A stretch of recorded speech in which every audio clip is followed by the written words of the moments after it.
This knocked me off my feet. Utah State. Who? Utah State, Mountain West Conference. New head coach. Who? Bronco Mendenhall. They stole him from New Mexico. Now, asterisk next to that. Bronco Mendenhall, his family, his wife, they're all from Utah. It's kind of like going home. But he had signed a 5-year contract with the New Mexico Lobos, and he won 5 games in a program that hadn't won 5 games in ages. And he opted out. And within hours after he opted out, the great quarterback at New Mexico, Devin Dampier, and their top running back, Eli Sanders, both announced they're going into the portals. Probably send all their mail to Logan, Utah. What an acquisition, though, because he's a really good coach. So he's left New Mexico after 1 season. He's going to Utah State. You had to see this coming, despite the fact they gave him a lot of money. They have a lot of NIL money based on the casinos in Las Vegas. Barry Odom, the coach, is gone. He took the Purdue job on Sunday morning. So he, of course, had been at Arkansas, had had great success. Flipping UNLV, was 19-11. Hell, they hadn't won 19 games in 5 years at Vegas. He's out of there. He's gone to Purdue. North Carolina. They have now talked to Bill Belichick 3 times. Really? This conversation is a lot deeper than anybody realized. Belichick said this morning on a podcast out of Boston, let me get these quotes correct. When the question was posed, are you really serious about this? Because I'd been led to believe that North Carolina initially talked to him about how do you set up an infrastructure to run a college football program like they run NFL programs, because all the money involved, and now player acquisitions, and all these major college programs are hiring general managers of their football program and their NIL operation. Mm-hmm. Stanford hired Andrew Luck last week. Oh, that's right, yeah. So that's what I thought was the reason North Carolina was meeting with Belichick. That's not the reason.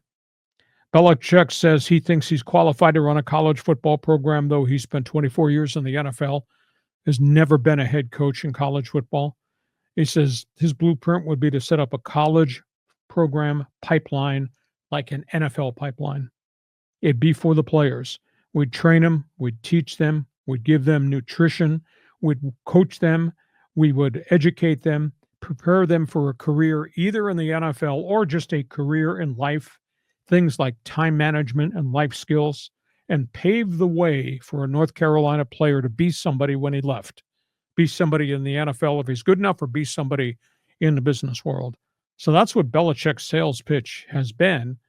And he's got a whole staff put together. He's got a whole bunch of ex-New England Patriot coaches that are willing to go to the end of the earth with him, either back to the NFL or maybe wind up in Chapel Hill at North Carolina. And the last one is Oklahoma State. It's quite a story involving Mike Gundy. And I know you got ties to Oklahoma State, John. Mike Gundy, coming off of just a miserable season. They lost their last 9 games. He fired both his coordinators. The night of the final game of the season, Mike Gundy was told by Oklahoma State, you must take a pay cut and you must reduce the buyout in your contract. So, and Gundy kind of caved in. You wouldn't think Gundy do that. He says, I got the leverage. You're going to buy me out this $25 million buyout. Gundy took a huge pay cut. Like I was told, 31% of his salary. And they reduced what was a $25 million buyout, I think maybe down to 10 or 15 million based on how many shares left on the contract. He's got something to prove because the program went off the rails and he acted like an ass an awful lot towards players, towards the media, towards fans and the alumni. He wound up going 3-9, and Oklahoma State had been 3-9 in a long, long time. So interesting stories there. How about Bronco Mendenhall jumping New Mexico to go home with 4 years left on his Lobo contract? It's just like Juan Soto, man. You're moving around, you know. So I know Mexico fans were thrilled to have Bronco Mendenhall there. Hell of a job. And what he did was incredible. But it's interesting how Barry Odom is going. He got the promotion to the Big Ten to go to Purdue from UNLV, which I think is fantastic for him. And Purdue needs help. But it's interesting that Bronco didn't move up to a power conference. But like you said, maybe it was going home. Yep. And so, you know, the Aztecs will still have to contend with him in the Mountain West. I don't believe Bill Belichick's heart is in college football. Why would you do that then? Well, because he's desperate to coach again, and he's been trying to get these NFL gigs, and he can't get hired. Yeah. Yeah, but so I think this has got to be a plan B for him, because he would take any NFL gig over UNC. And then Oklahoma State. I just think of Mike Gundy. He goes, "I'm a man. I'm 40." That guy. And it's Oklahoma State should be running away with the Big 12 in football. And the fact that they had such a rotten season this year is unbelievable. I mean, it doesn't compute to me. Transfer quarterback, running back that thought he was going to be the Heisman Trophy winner, that didn't even have 800 yards rushing this year.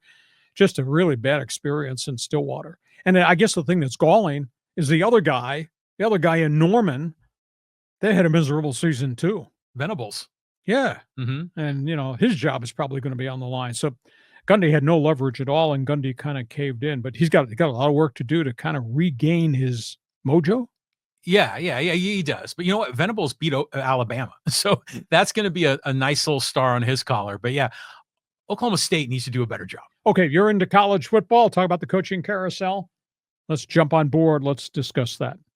Next topic on